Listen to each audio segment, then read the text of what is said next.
Hello fellow instructors, my name is William Simon. I want to share with you the advantages that will help you to understand the positive concepts that will help you formulate, motivate, and create a constructive learning atmosphere through Grove's model of learning. Through these concepts, you will learn how to facilitate, empower, and motivate students into the importance of their own self-directed learning so that these practical strategies and training can add meaning and purpose that will mutually benefit the student and the instructor. These skills are best served to assist in the ability of students to creatively draw on past learning experiences that will allow them to bring significance and meaning into the realm of their understanding and comprehension of new skills and concepts introduced to them. As a journeyman Red Seal welder, I will show students how I've benefited through these basic strategies that have helped me to construct my years of experience and expertise in this learning model that will lead my students into their own higher levels of thinking and autonomy.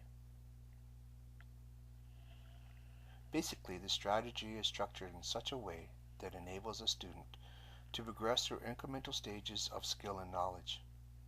As a student garners more confidence in their ability to demonstrate the lesson plan outcomes, they will then progress through a course outlined for success. In this progressive model of learning, the students are at first dependent on the authority and the knowledge of the instructor. By acquainting herself, here is where the instructor can have her biggest impact on her students by motivating and helping them to feel included and valued in the realm of communication and feedback. This way, learning through progressive stages will allow the instructor to see and evaluate how the learner can develop further interest and confidence. Teachable moments come when mistakes happen during the progress of learning, and students need to be encouraged to know that these mistakes are not in vain. The student's role in this model takes on new heights that emphasizes the importance of his or her being actively involved in the learning process as opposed to previous learning models of educational concepts that rested solely with the instructor to teach and the learner playing a passive receptive role.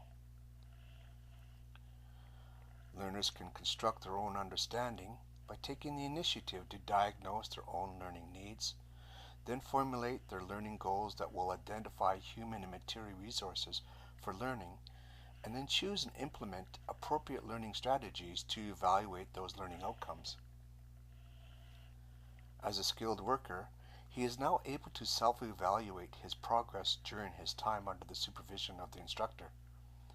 At this stage in this model of learning, it's important for the instructor to mentor and offer feedback that will encourage and motivate his students into higher levels of cognitive thinking. In Grove's model of learning, instructors need to transition into the role of a mentor rather than that of a teacher.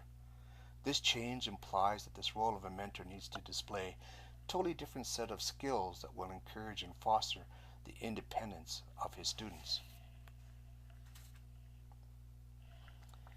Engagement remains the key to success for instructors to guide his students into deeper learning. He helps, encourages, and provides guidelines to create a positive learning environment for his students so that they can arrive with their own understanding of an expected learned outcome. The instructor models, coaches, and uses scaffolding techniques such as visual aids, group work, etc., to provide sufficient support to promote learning concepts that are introduced. This allows for the familiarity of students to network and support within their peer groups that will promote the sharing of ideas. The main drawback of the strategy is its lack of overall structure. Some students require highly structured environments in order to be able to excel.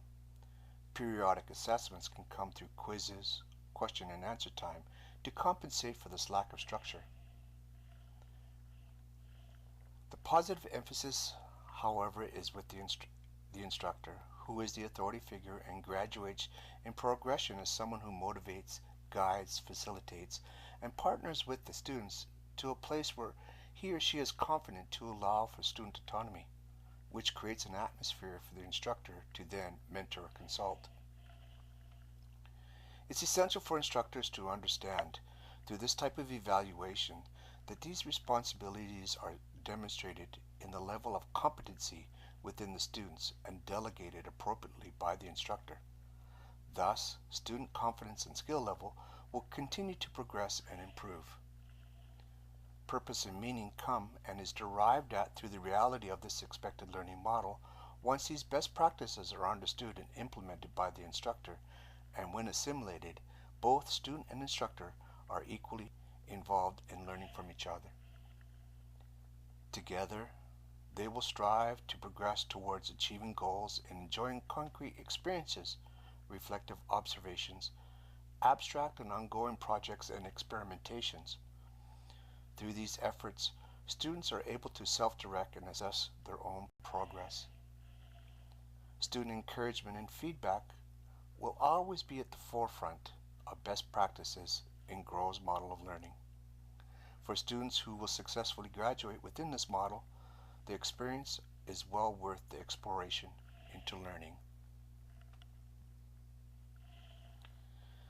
The administration, faculty, and instructors of the training institutions take great pride in their efforts to find new ways to involve themselves in the education and training of the learning needs for the surrounding communities through this basic model of learning.